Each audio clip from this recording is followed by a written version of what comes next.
وإن خفتم شقاق بينهما فابعثوا حكما من أهله وحكما من أهلها إن يريدا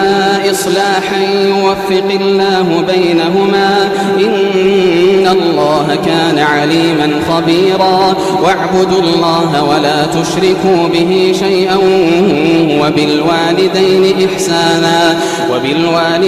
إحسانا وبذي القربى واليتامى والمساكين والجار ذي القربى والجار الجنب والصاحب بالجنب وابن السبيل وما ملكت أيمانكم إن الله لا يحب من كان مختالا فخورا الذين يبخلون ويأمرون الناس بالبخل ويكتمون ما آتاهم الله من